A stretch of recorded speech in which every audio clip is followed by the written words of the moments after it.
Olá pessoal, vocês devem ter visto aí nas redes sociais, nos últimos dias, um culto, né, que era para ser um simples culto, mas que se estendeu e agora, né, já está numa proporção que de fato, né, tomou assim, está tomando a nossa atenção. Eu estou falando da situação lá em Asbury, em Kentucky, nos Estados Unidos. E aí, né, para quem está um pouco por fora, no dia 8 de fevereiro, o que era para ser, né, uma reunião de oração, os jovens lá se reuniram para poder cultuar a Deus numa capela da universidade. E só que o culto, tipo, não acabou, entendeu? E, e agora, assim, já são mais de 150 horas que o pessoal está reunido nesse culto e orando, cultuando, compartilhando a palavra, pregações e tal. Mas o que eu queria, né, trazer a nossa reflexão agora, uma coisa que veio assim ao meu encontro, minha mente, sobre esse acontecimento. Porque a palavra, a chave que todo mundo tem usado para assim, sintetizar esse movimento é avivamento, que é uma palavra muito cara para nós cristãos. Muitos de nós passam seus dias, suas vidas em busca de um avivamento, em busca de um momento ímpar, sabe? Daquele instante mesmo em que algo vai começar a ocorrer na sua vizinhança, na sua vida, na sua localidade, e aquilo vai tomando proporções maravilhosas. E aí tem uns que já vão defender alguns métodos, alguns pontos que são necessários, como se fosse um checklist sobre o que é avivamento ou não. E muito conteúdo tem sido produzido em cima dessa situação que está ocorrendo lá em Asbury.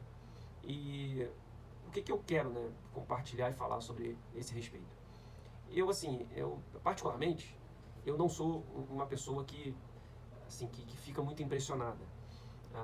E isso até é algo que eu tento corrigir às vezes, mas é a minha primeira reação. Só que eu também tento me policiar em relação a essa postura inicial que eu tenho. Então, igual um movimento desse, eu acredito nesse movimento, eu acredito naquilo que está acontecendo, e eu acredito na adoração das pessoas. Mas me veio à mente uma crítica que certa vez eu vi sobre um documentário, né? Eu estava vendo, né, assistindo um documentário, lendo sobre depois, e nesse documentário, como que foi feito a filmagem, como que foi produzido o documentário. Era sobre uma senhora, o nome, né, é Honey Land, e era sobre uma senhora que vivia lá, se eu não me engano, com a mãe dela, muito humilde, e numa região lá na Europa, e ela cultivava mel, e tem toda uma reflexão nesse sentido e tal. Ela cultivava mel, né, de uma forma que não agredia as abelhas ou a comunidade das abelhas e tal. E o documentário vai desenrolando. E a crítica que fizeram ao documentário é o seguinte, que é difícil nesse tipo de filmagem por mais que você tente representar uma situação real, uma situação de vida, de cotidiano, é difícil você isentar a sua influência sobre aquelas vidas, sobre aquele cotidiano.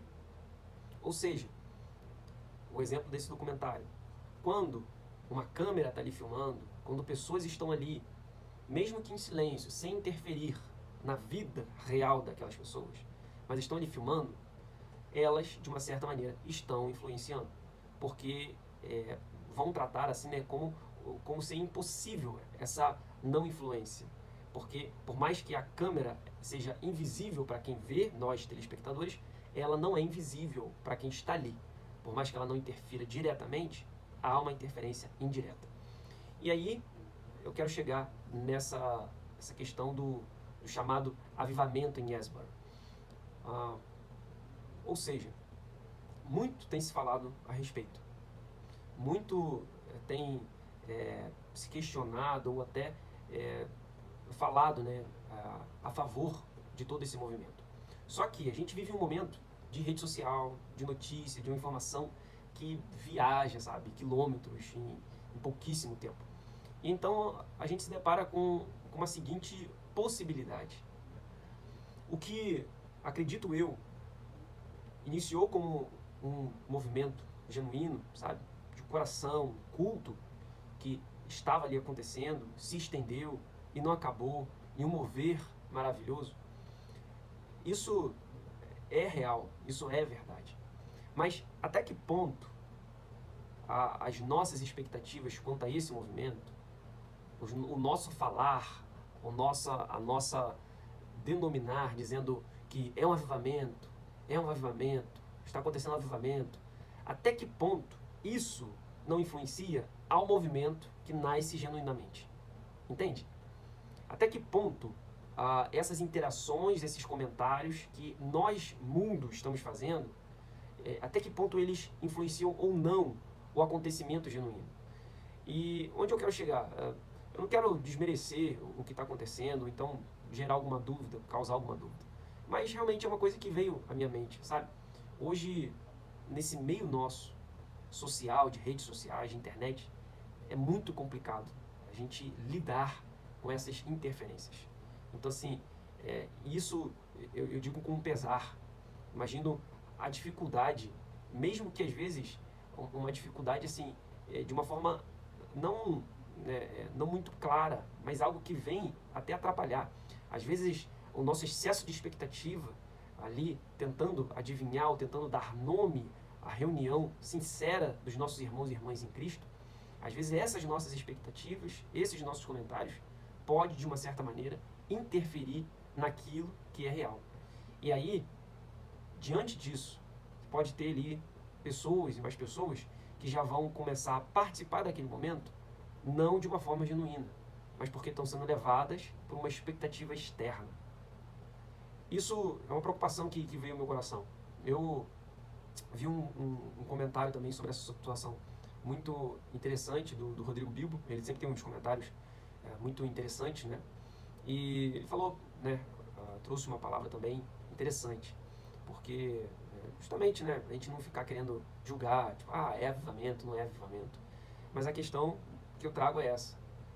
É sobre um lamento, sobre uma questão do nosso tempo de hoje, de internet. Então, até que ponto, né, a gente influencia ou não os movimentos, as coisas à nossa volta, até as adorações, os movimentos de adoração na nossa igreja, sabe? E aí me faz pensar, né, quando a gente está orando e ali está naquele momento do louvor e a gente olha, tem uma câmera apontando pra gente no culto. Isso interfere, sabe? Você está ali no ministério de louvor, naquele momento, e aí você vê uma câmera passando, filmando, você calha de perceber, aquilo interfere. Por mais que você tente se manter neutro, se manter isento daquela influência, você acaba sendo influenciado. E aí fica difícil você voltar, porque aquilo que estava natural, aquilo que estava caminhando em um certo sentido, sofre uma pequena distorção, uma pequena ondulação, e você tem que trazer aquilo de volta. Em um movimento igual a esse que está acontecendo lá em Esbjerg, imagino como que isso também pode influenciar, como que isso pode ser danoso para um movimento que creio eu que se inicia de forma genuína, se inicia de forma sincera. Mas é uma preocupação que eu deixo aqui, né, e compartilho com vocês.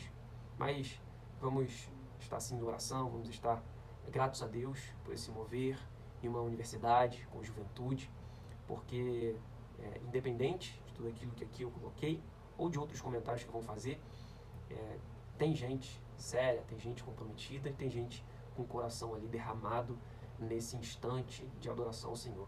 Então, que Deus abençoe as irmãs e irmãos que estão passando por esse momento maravilhoso lá de adoração e culto a Deus, e que nós venhamos conseguir sobreviver nesse mundo, se livrando um pouco dessas influências externas, dessas perturbações que são geradas por meio dessas câmeras, dessa visibilidade alta que o nosso mundo contemporâneo acaba proporcionando para a gente. Então, estejamos em oração e gratos a Deus por essas boas notícias vindas do norte do nosso mundo. Grande abraço, tamo junto.